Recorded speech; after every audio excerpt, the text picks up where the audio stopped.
Hey, ¿qué pasa, mi gente? Welcome back to my channel. My name is Luis Lopez, and today I got a few picks for you for the NFL slate on Sunday. First game that I'm targeting is the Colts against the Steelers. This is actually the game that I'm targeting for stacking on FanDuel for my DFS lineups. It's my single entry.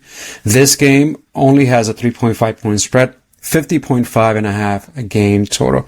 And from here, I'm going over to one of my favorite targets, Tyler Warren, and I'm going over to his receiving yards at 55.5 on the over. That's being offered over Price Picks. DK already bumped it upwards. Underdog has already bumped it to 58.5. We're getting it at 55.5 receiving yards over on Price Picks. The Steelers rank 32nd when it comes down to receiving yards allowed to tight ends. They allow the 30th most targets to tight end, and they rank 27th against the position, and they also allow the most yards after catch to tight end. So it's an incredible matchup for Tyler Warren. You can also consider his first half receiving yards easily on the over 100% of the time, 8 out of 8. You can get this line instead of 29.5. You can get an underdog at 26.5 on the over. So this will be the line that I target over on underdog. Otherwise, I'll be targeting his regular line, which I took already at 55.5 full game instead. The other two picks that I have for you actually from the same exact game. So this game, the Vikings are taking on the Lions.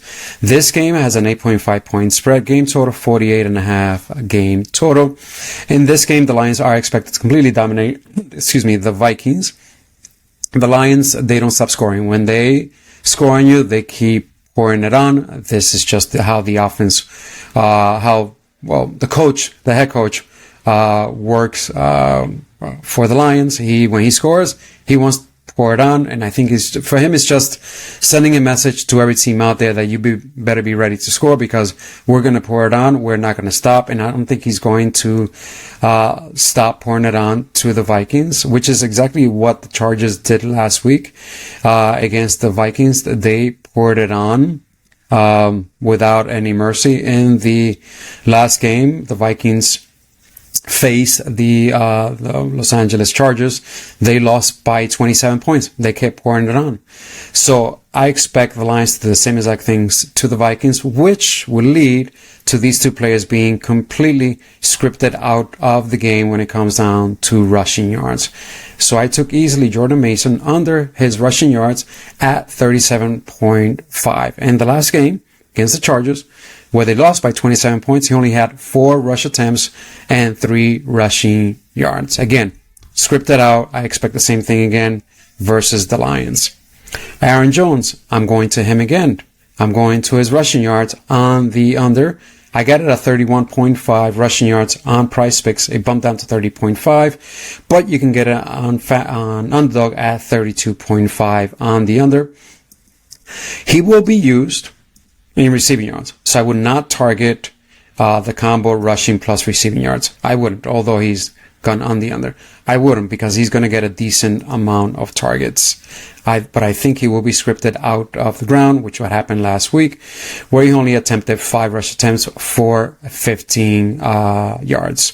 So Aaron Jones under 32.5 rushing yards or 31.5 rushing yards.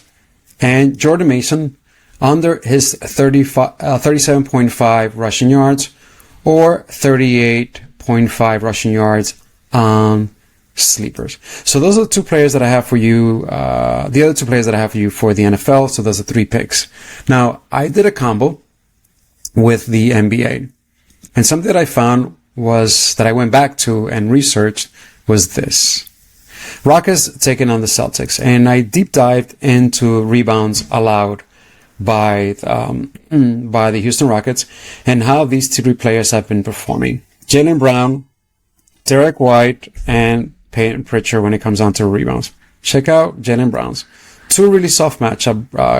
Cleveland Browns, and especially here, Cleveland Cavaliers, Cleveland Browns, NFL.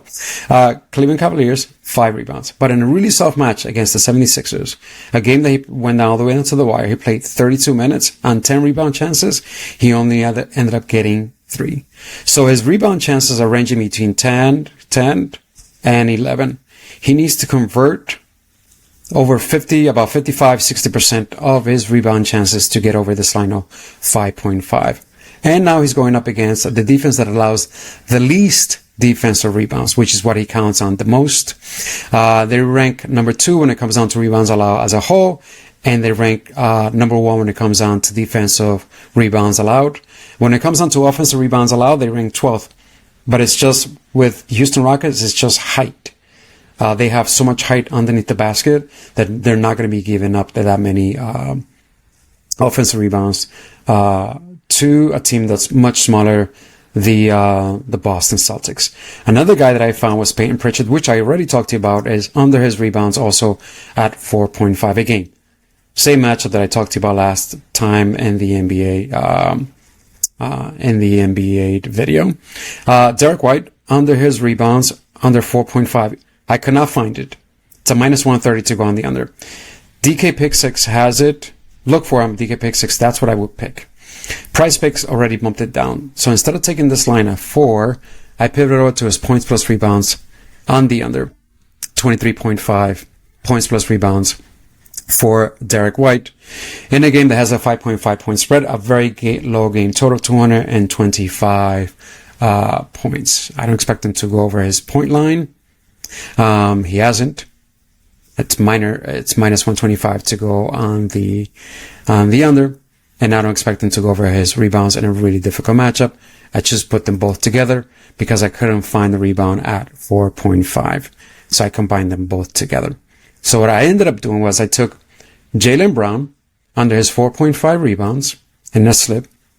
I took Derek White under his points plus rebound at 23.5 on the under. Payne Pritchard under his 4.5 rebounds. And then I went back to the NFL and I ended up taking the receiving yards on Tyler Warren over 55.5 receiving yards here that I talked to you about, his receiving yards. I talked to you about that. And then I ended up taking from the Vikings, I ended up taking both Aaron Jones and Jordan Mason under their rushing yards. And I made that into 6-player parlay on Price Picks. I put a quarter of unit on it and I flexed it. So those 6 players. So I did a nice combo, NBA, NFL, slip over on Price Picks. All right, my friends. Like always, just because I create a slip doesn't mean that you should use it. It's just me giving you a bunch of options for you to consider and more players for you to add to your play pool. And hopefully you land on a slip that cashes for you. All right. Like always, I wish you the best of luck. God bless you and your family. Que Dios te bendiga y hasta la próxima. Best of luck. Ciao.